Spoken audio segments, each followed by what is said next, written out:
never gonna leave him. Tell him that you're always gonna love him. Tell him, tell him, tell him, tell him right now. I know something about love. Yeah. You know Annestone? I know Annestone. Why? Why do I know Annestone? It is somewhat lucky that I know Annestone. Well, let me start from the beginning. When I first met Annestone, I walked into this big room called CRH. And there she was with all these people, and she was dressed in bright pink, and she had bright pink lipstick on. And I said to myself, this Annestone is some strange, quirky person. And she seemed like a sorority girl type, but she's not. She's the opposite of a sorority girl type. Which is?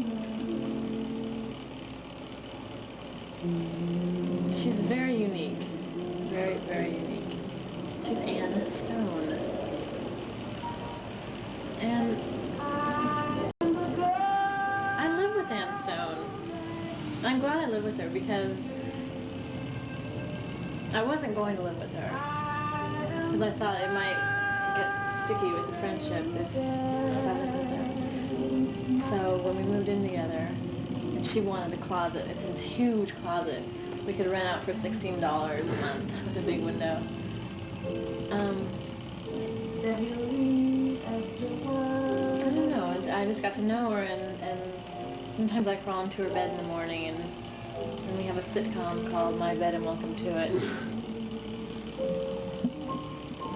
And one of my favorite stories about Anne Stone, and this really explains a good part of her personality, I think.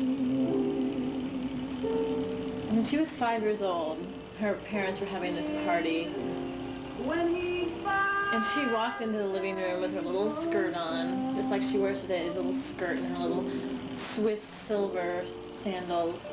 But then she didn't have any Swiss silver sandals. And she walked into the living room and she said, "Look at me, 5 years old and I haven't been to Paris."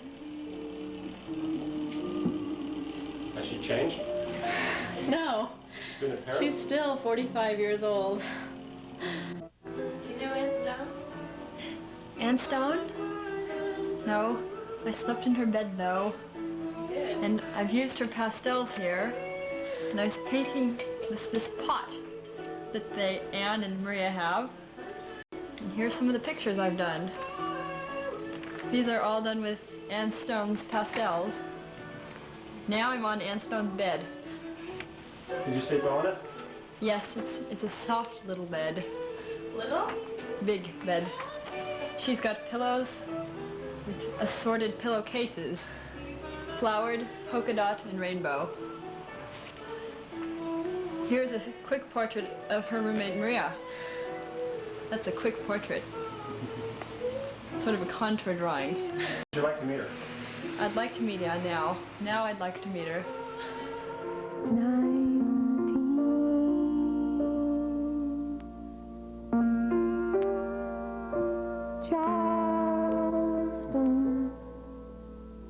What was Anne Stone like as a child?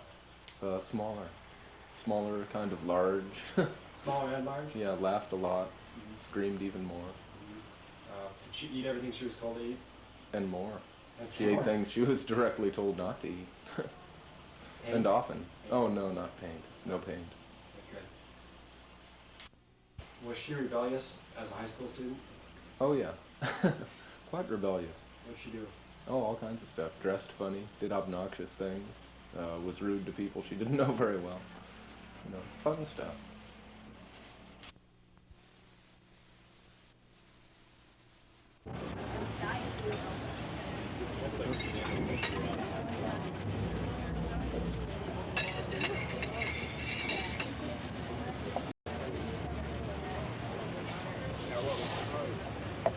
What were you saying about Anne Stone?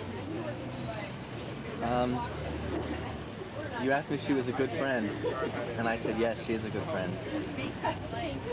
She's a very good friend. She never pretends to not know what you're talking about. That's what Alessandra said, and it's true. One thing about Anne Stone is that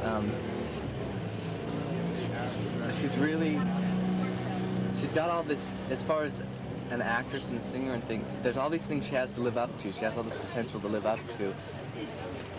And so when you've got all this stuff to fulfill, you're put in a really difficult position. And so, like when directors really push her and really try to get her to achieve everything she's capable of, sometimes she resents it and pulls back and refuses to do anything, thinking that they're just getting down on her or stuff. But the thing is that she really knows that they wouldn't be getting down on her unless she could really do it.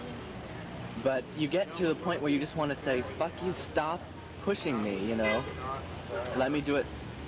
It gets to the point where you almost resent, you get to the point where you almost resent your own talent, or you resent the fact that you have all this potential to live up to. And so you react by pulling back completely and not doing anything. And Anne Stone does that sometimes. But it's only because she could be so good, and she knows she can be so good. But if you really give into that and really try to achieve all that and fail, you've really done it, you know what I mean? It's like you have to risk. You have to be willing to put it all out there and to really be able to fail. And that's a really scary thing to do. So if you always hold back a little bit, if someone doesn't like your performance or something you've done, you can say, well, I wasn't giving my all. I didn't know my lines. I just learned it last night. I was just playing around. How does she deal with failure? I don't know. I mean, so far, hasn't really failed.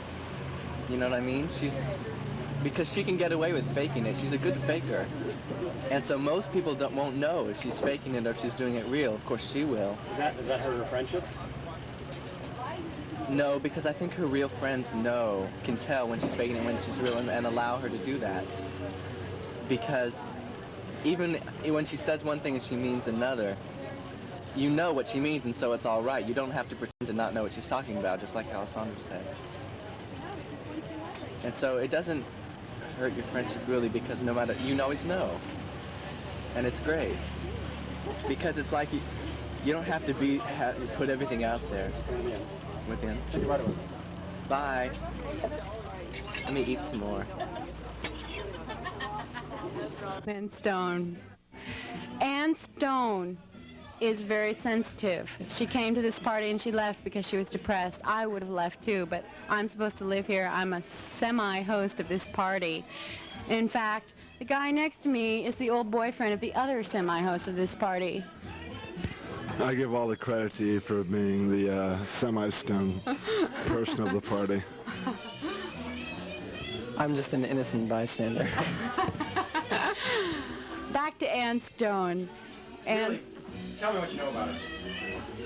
I know that she's very multi-leveled. That's something I've been planning on saying ever since I found out I was supposed to do this video.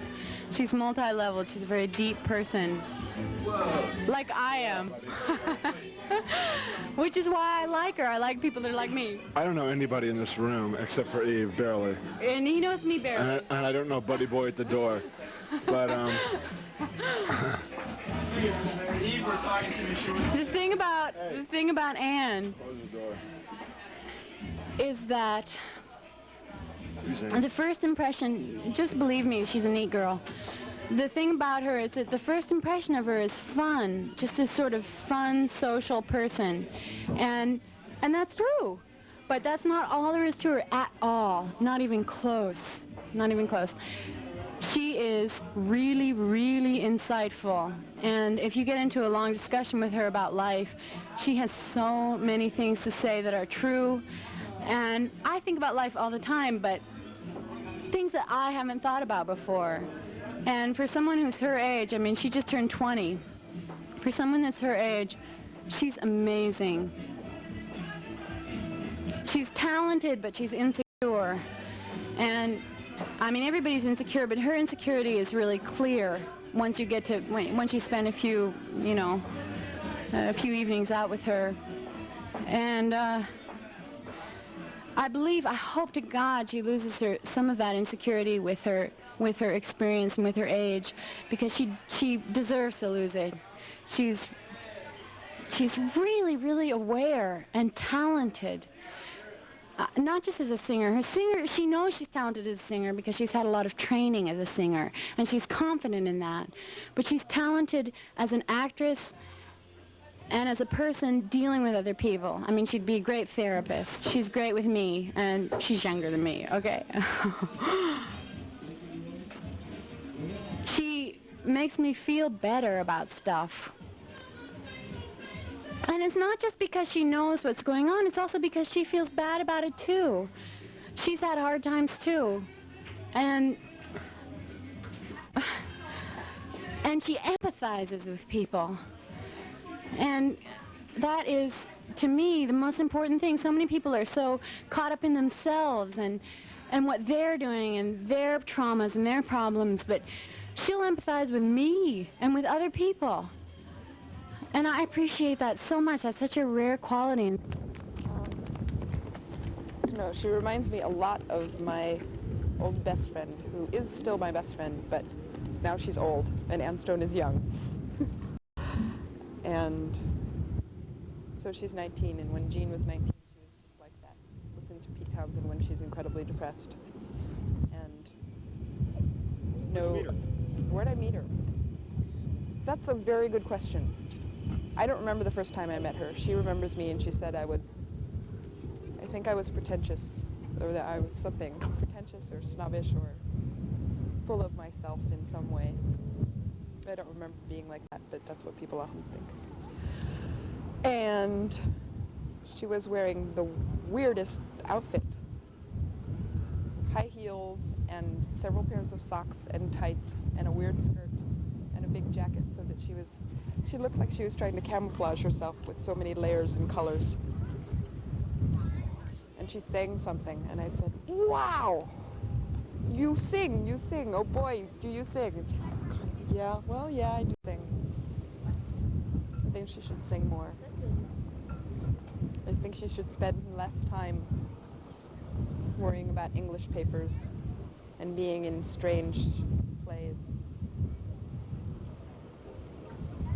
and sing more." Howdy. Do you want one of these? You want to talk about Anne Stone with me? No? I know Anne Stone in a different way than you do. Yeah. I think I was one of the first.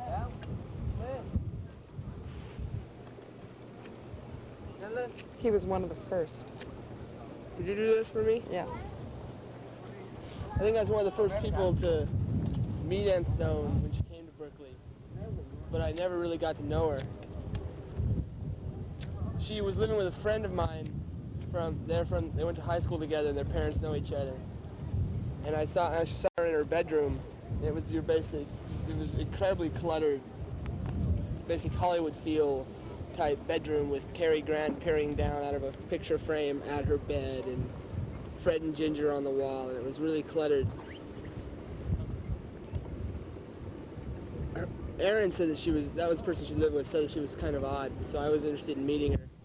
But I felt really uncomfortable in her bedroom, which was the only place I ever saw her at that time, was in her bedroom. And so a couple times I went and talked to her, but I always felt really disconnected and out of place, and like I must be on the scam or something. So I just wrote notes to her on her message board on her door.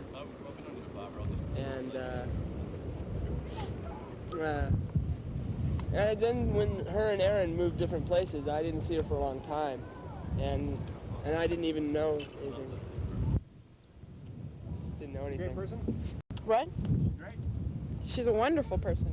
I found a ladybug.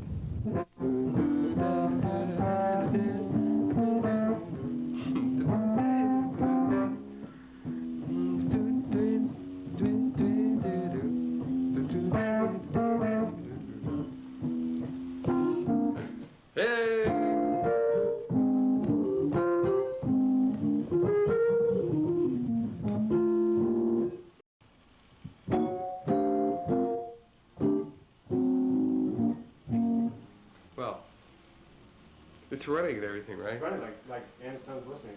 Annestone's listening. Well, I mean, aren't you gonna like interview me or? What do you think of Annestone? What do I think of Annestone? And then I just go, and it's already going and everything. We don't get any. You don't even have to yell into the microphone. Right. Do you like her? Do I like her? Yeah. Yeah, I like her.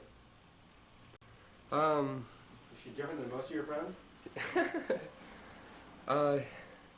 Yeah, she's different. She's not as different as she seems.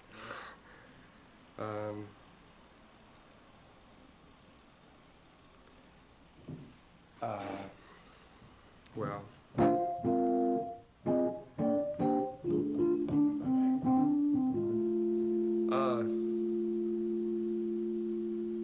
I don't know, what should I say? When did you meet her? When did I meet her? I met her 2 years ago, and I immediately had an enormous crush on her. Did she know? Yeah. No. No, she didn't know. She didn't know at all. I don't think. And, I don't know, since then, it's, wait, just turn it off a second.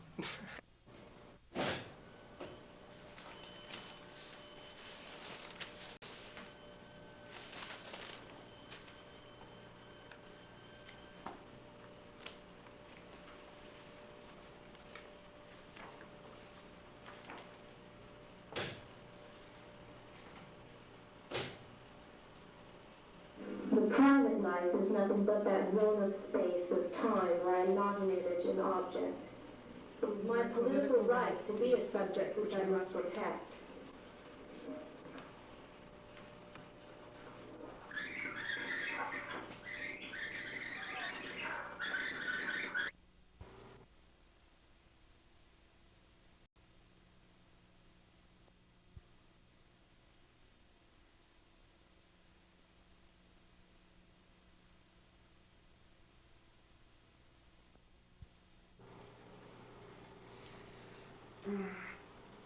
Let's see. Where'd you meet Annestone? That's what I'm always supposed to say. I first met Annestone when... I don't remember. I really don't. I do remember sitting with her and two other people under a large umbrella when it was raining, getting very wet. And I don't even remember how we became friends.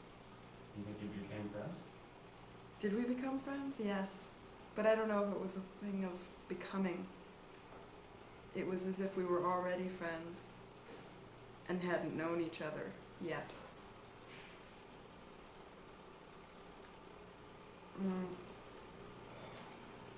I remember running into her once in Lower Sproul and telling her a long, long sob story.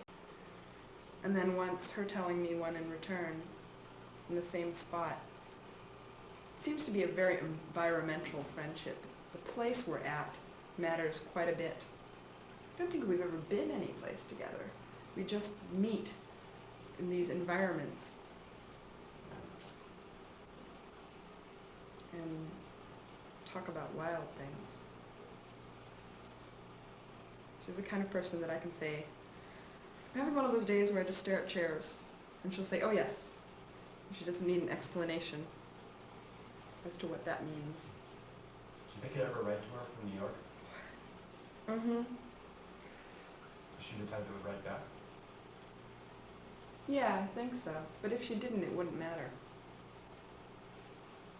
I think it'd be interesting to get letters from her. She uses words in a way similar to the way I do. If you could tell her one thing right now, what would it be? I would say, respect yourself. Yeah.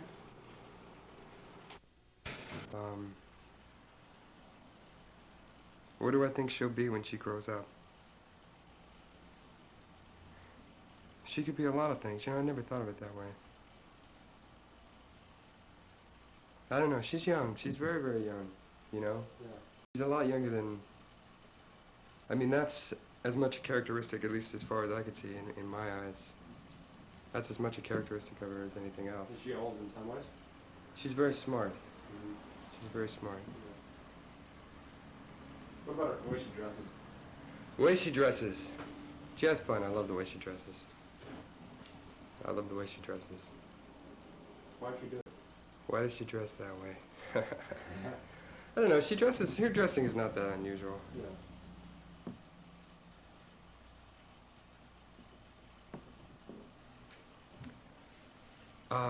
Well. What? Play some more. Play some more. Play a quick ballad. Here's a song that makes me think of Anne Stone. No.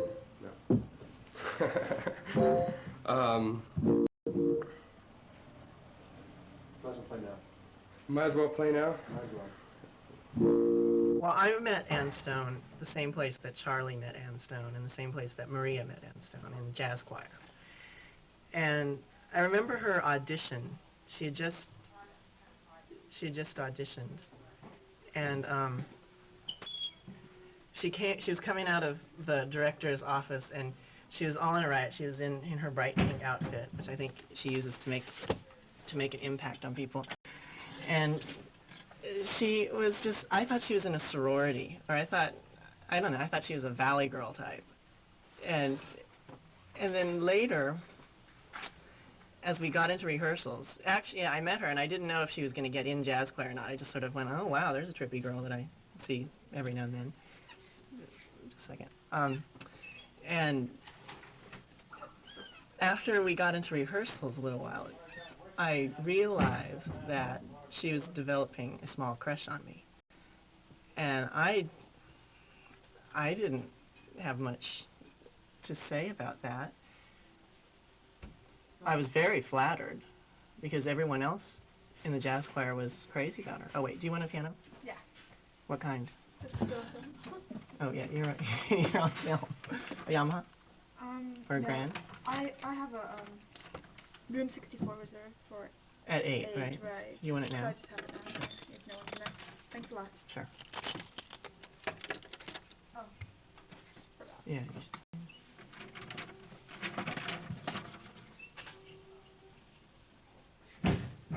Anyway, time progressed. And before long, I decided that I was falling in love with her. At the same time she was falling in love with me. And I think it was because I was falling in love with her talent. Because I had never heard a voice like that before. I remember there was once when I was walking down the street with her, and I had a Walkman, and I plugged her into the headphones, and I was just sort of dragging her along as if she was on a leash, and she was singing James Taylor at the top of her lungs. And it was just the most amazing experience, because she was totally in her own world. But now, I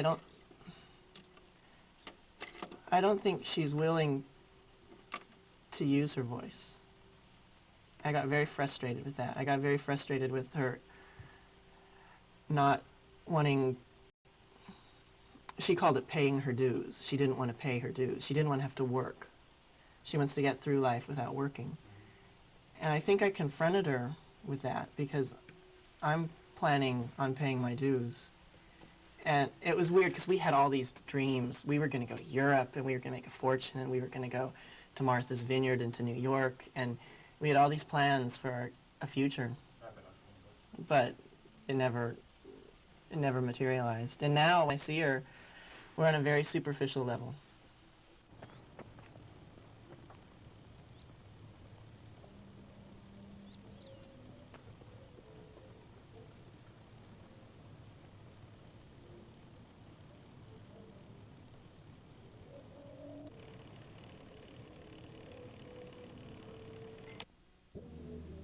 Hundreds of thousands of years ago, the early American travelers came to these hills in search of their fortunes and our fortunes too. No, wrong script. We're talking about Anne Stone. Oh, right. Sorry. Anne Stone is good and she's funny. Is this running? Oh yeah. Sometimes Well, you know, Ann and I are in a play right now. And,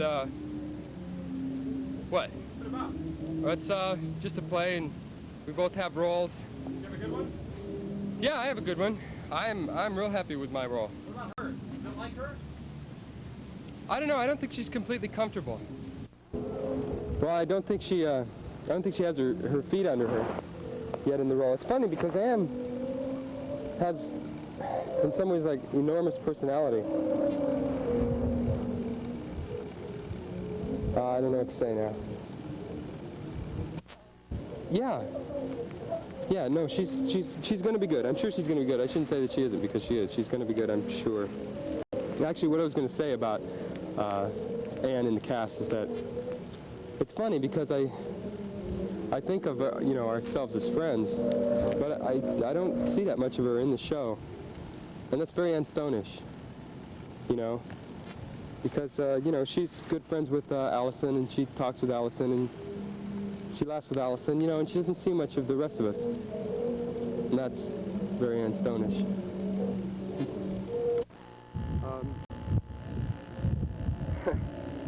Well, I guess just what I'm saying is that, okay, what's very Anne-Stone-ish about that is just that Anne gets very close with a few friends, and they get a big repertoire of inside jokes, and, you know, they talk about other people.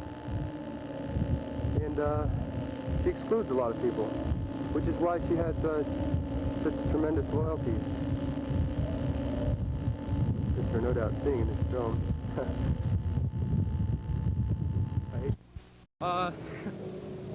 Well, like I was saying, she's, this morning I had a tremendous crush on her when I first met her, and she made me, and she's a person who makes me very nervous, because like I was saying, she has, people that she likes and people that she doesn't like, and the people that she doesn't like, she doesn't like.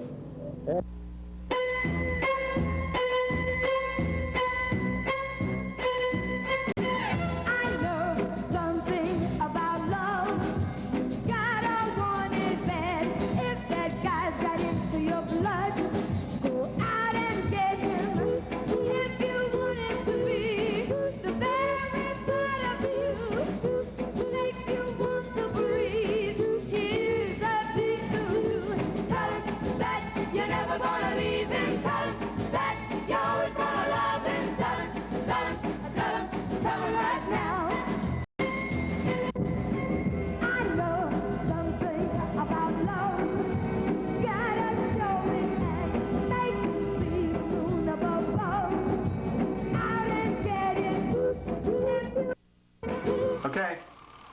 Hi, my name is Douglas Zip Ferguson, and I'd like to say that Anne Stone is grammatically incorrect. Thank you.